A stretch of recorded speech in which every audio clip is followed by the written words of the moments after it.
Tonight, before you do anything else, before you check your phone, before you turn on the TV, before you pour yourself a drink, I want you to walk to your front door and look down. Look at the threshold, that flat piece of wood sitting between you and the outside world. What do you see? Nothing. Bare wood. Maybe a scuff mark from your shoes. Maybe a little dust collecting in the corner. Now I want you to think about something. Every summer, the same war starts. You know exactly what I'm talking about. The moment the heat arrives and you dare to crack a window open, they come. First one fly, slow, confident, circling your kitchen counter like it already owns the place. Then the ants, a thin black thread of them appearing from some invisible crack, marching toward your fruit bowl with the quiet discipline of a trained army. You buy the sprays, you seal the gaps, you light the candles, you curse at the screen door, and still, they come back every single summer. Without fail. You spend money, you adapt, you lose. Most of us accept this. We treat it like the price of summer, an inconvenience woven into the season, like humidity and sunburn. We hand over our money every quarter to a man in a white van who sprays chemicals around our foundation and tells us to keep the kids inside for 2 hours. We buy the traps, we buy the sprays, we buy the bait stations, and the insects, they keep coming back. Because here's what nobody in that $22 billion pest control industry wants you to know. The problem was never the insects. The problem is what you're not putting on your threshold. Let me take you somewhere else entirely. Lancaster County, Pennsylvania, a farmhouse that doesn't know what year it is. The white walls are hand-planed. The floorboards were cut from trees that grew before your great-grandparents were born. There is no air conditioning. There are no window screens. There is no chemical spray under the sink. No pest control contract. No man in a white van coming on Tuesday. The back door stands wide open, straight into a vegetable garden buzzing with life beyond its threshold. Inside, stillness. A family of 7 moves through this house. Meals are cooked on a wood-fired stove. Laundry is hung by hand. Children run in barefoot from outside, the door opening and closing a dozen times every single hour, and not one fly lands on the counter. Not one ant threads along the baseboard. Not one crawling, hovering, 6-legged creature crosses that threshold uninvited. Not one. This is not a museum. This is not a story from a history book. This is a living, breathing, working Amish farmhouse. And the family inside it solved the insect problem so completely, so permanently, that they don't even think about it anymore. It is to them no miracle. It is just what you do. I want to tell you about a man named Jacob Stoltzfus. He was a furniture maker, a farmer, a beekeeper, and the father of 9 children. He lived in Lancaster County in the 1800s, and he kept a journal, a detailed, careful daily record of everything that happened in his household, that survived because his great-great-granddaughter donated it to a small historical society in 1962. It sat in a cardboard box for almost 40 years before a graduate student named Marion Hostetler pulled it out and started reading. What she found inside those pages was not just a farmer's diary. It was a complete manual for keeping a home free of insects, techniques that had been in continuous use in that family for over 120 years. One entry, dated April 3, 1849, describes Jacob mixing what he called the doorway powder. 3 ingredients, combined each spring before the warmth arrived, spread across every door and window in the house. He wrote, and I want you to hear this clearly, that in 41 years of keeping that house, he had experienced insects inside exactly twice. 41 years, 2 incidents. Compare that to your last summer, alone. The second thing that stopped Marion cold was what Jacob wrote about those 2 incidents. He didn't write about them with frustration. He wrote about them with the calm detachment of a man describing a minor inconvenience that was entirely within his control to fix. He wrote, and this is almost a direct quote from the translation, The remedy was the same as the cause: attention and the oil. Attention and the oil. We'll come back to the oil, because that is where this story gets truly extraordinary. My own journey into this world started on a Tuesday morning in Holmes County, Ohio. Holmes County contains, by some estimates, the highest concentration of Amish residents anywhere in the world. I had arranged a visit through a Mennonite agricultural network, the kind of introduction that takes weeks to organize and requires someone to vouch for you personally. The man who welcomed me was named Eli. Farmer, woodworker, the kind of man who listens to your full question before deciding whether it deserves an answer. I was barely through his gate when I stopped walking. Across the full width of his front doorstep, edge to edge, not a single gap, ran a thin line of white powder, not chalk, not paint, not caulk, just a fine, even line of something soft and white, laid down with quiet, deliberate care, like a sentence written in a language I didn't speak yet. I crouched down and looked at it more carefully. I asked Eli what it was. He looked at the line. Then he looked at me, with the faint patience of a man who has been asked to explain something obvious. Keeps them honest. Not keeps them away, not kills them, honest. As though the powder doesn't destroy, it reminds. Reminds the insects of a rule they already know but are tempted to break. A boundary, a threshold respected. He took me inside, showed me the back door. Same line. The cellar door. Same line. The children's bedroom windowsills upstairs. Same line, just thinner. I asked if it was something he bought at a store. He shook his head.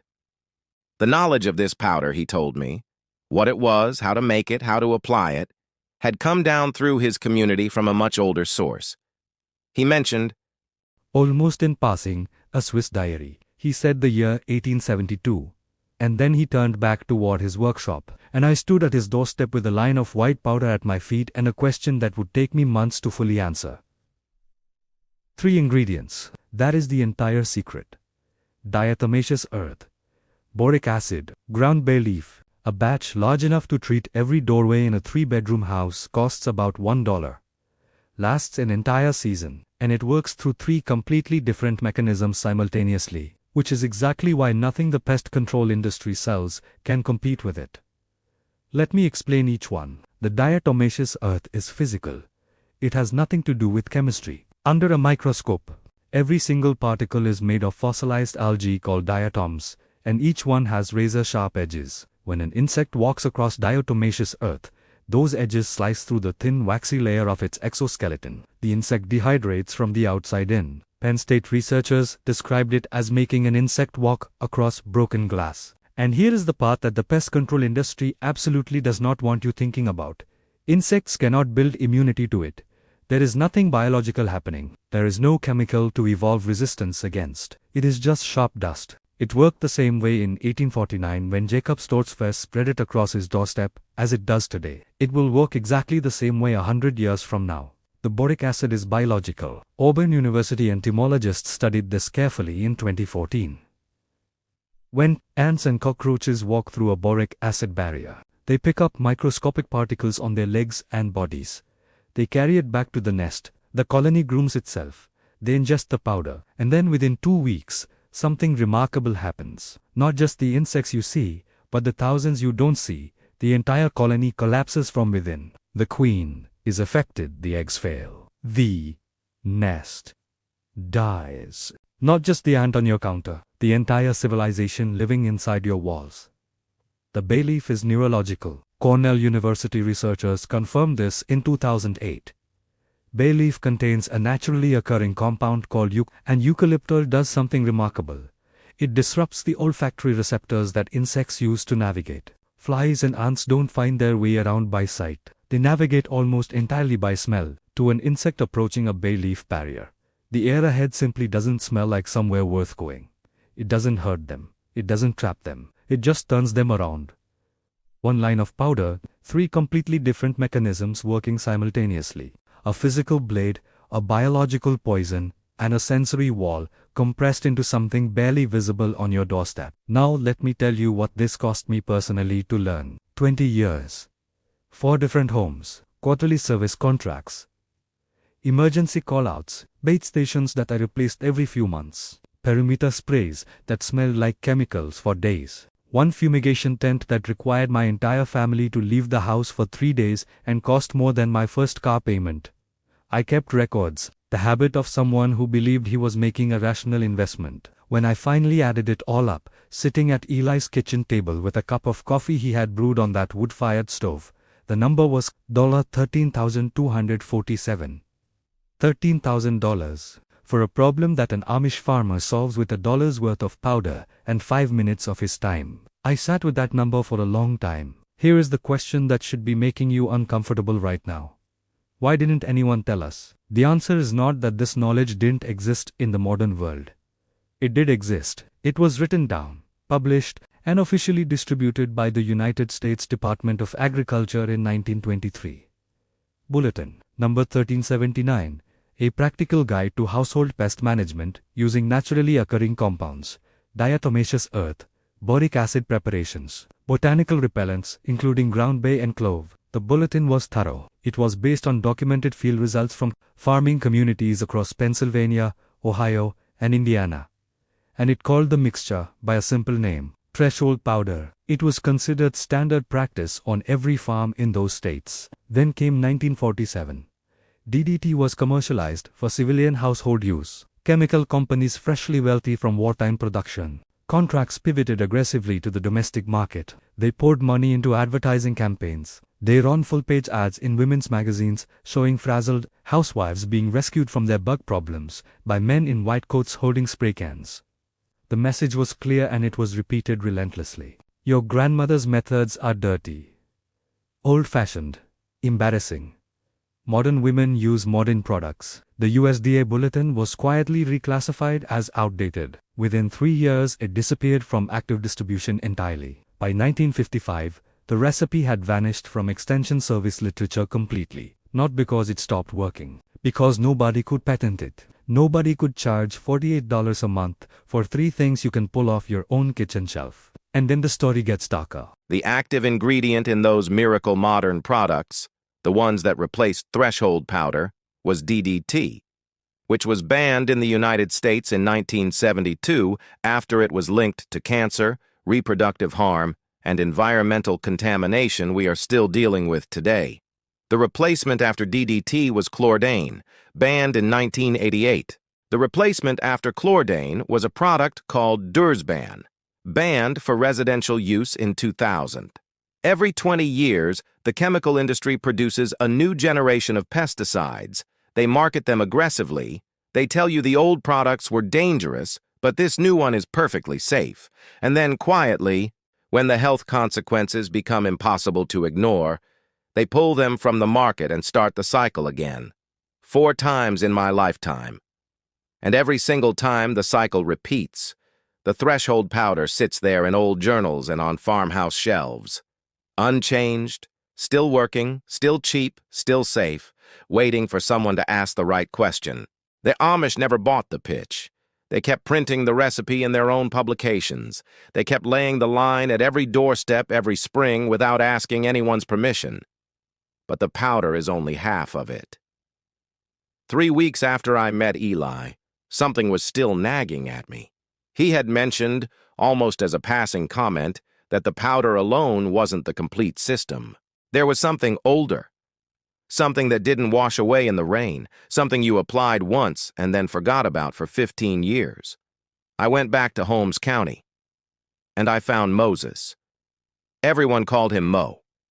He was 81 years old. He had built 14 homes in his life with his own hands. I found him in his workshop, on a cold November afternoon, a low-ceilinged room that smelled of linseed oil and cedar shavings, finished chair legs hanging from the rafters like curing hams. When I shook his hand, it felt like gripping finished oak.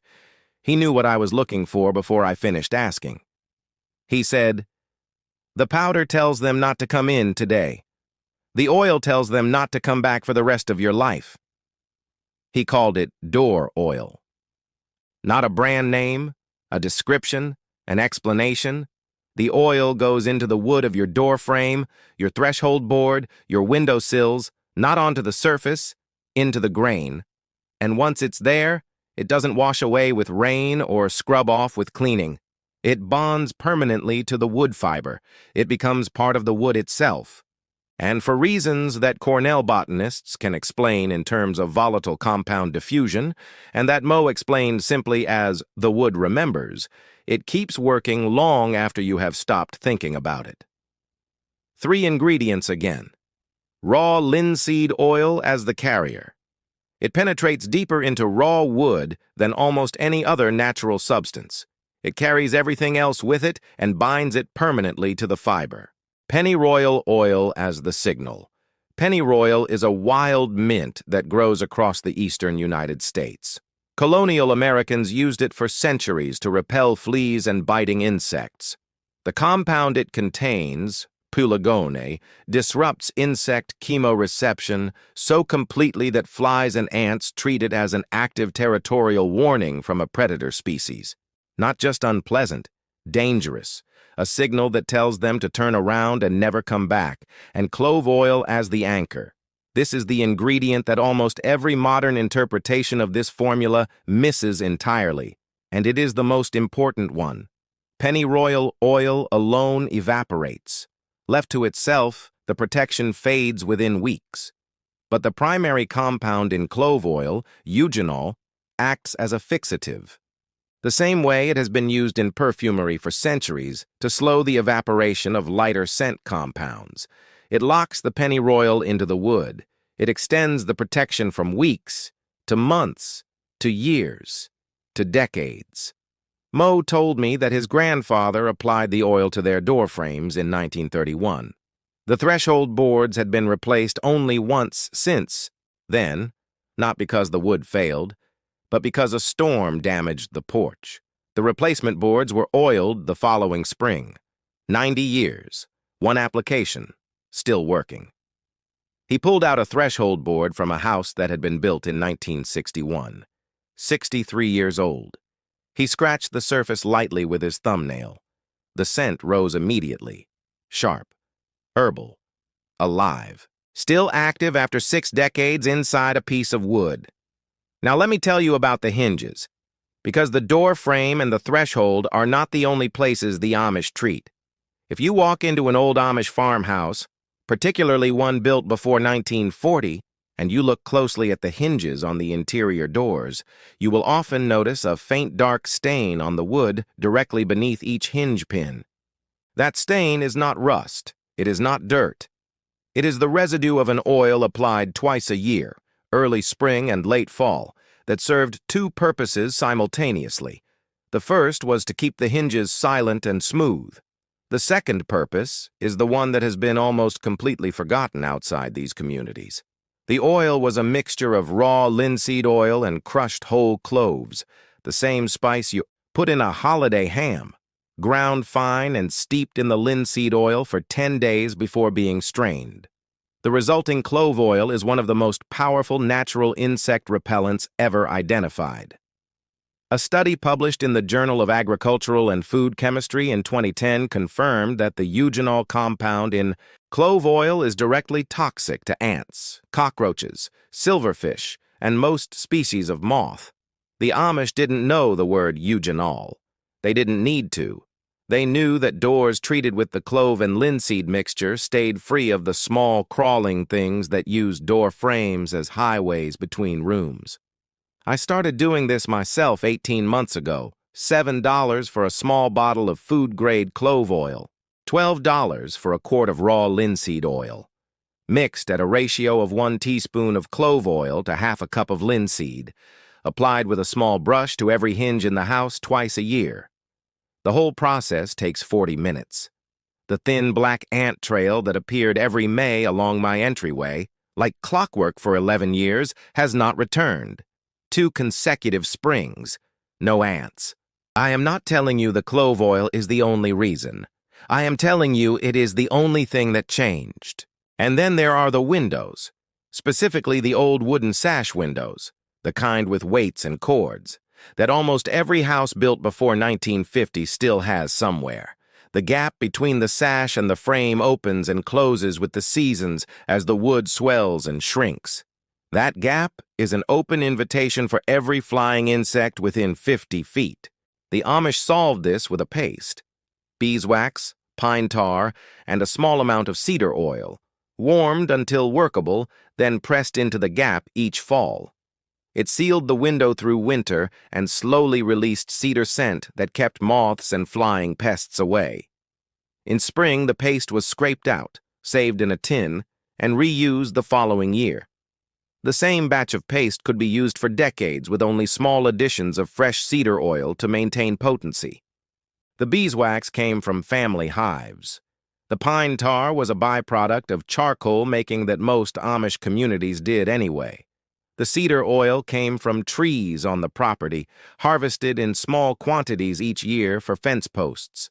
Nothing bought, nothing wasted, everything serving 3 or 4 purposes at once. This is what gets missed when modern people think about traditional methods. We imagine them as quaint, charming, museum pieces. What they actually were was hyper-efficient closed-loop systems where every byproduct of one activity became the raw material for another. Jacob Stoltzfus wasn't being romantic about his lifestyle. He was being practical in a way that almost no modern household even attempts. Now I want to speak directly to those of you who are skeptical. Maybe you're in Florida. Maybe you have palmetto bugs the size of mice and you're thinking there is no way a little powder is going to do anything about that. I hear you. And I want to be honest with you. The formulas I've described were developed in temperate climates: Pennsylvania, Ohio, Indiana, New England.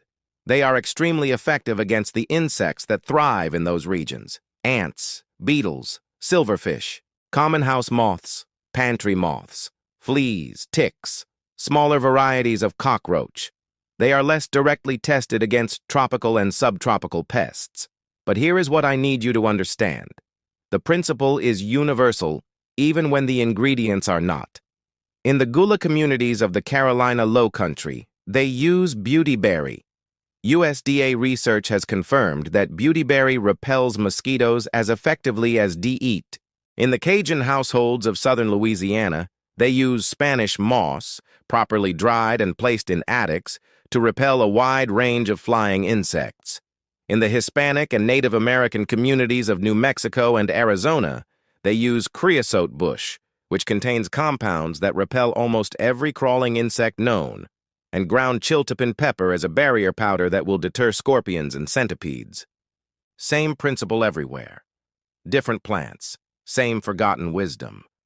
Wherever you live, there was once a community of people in that exact place who figured out how to keep their homes free of the local pests using local plants and local materials.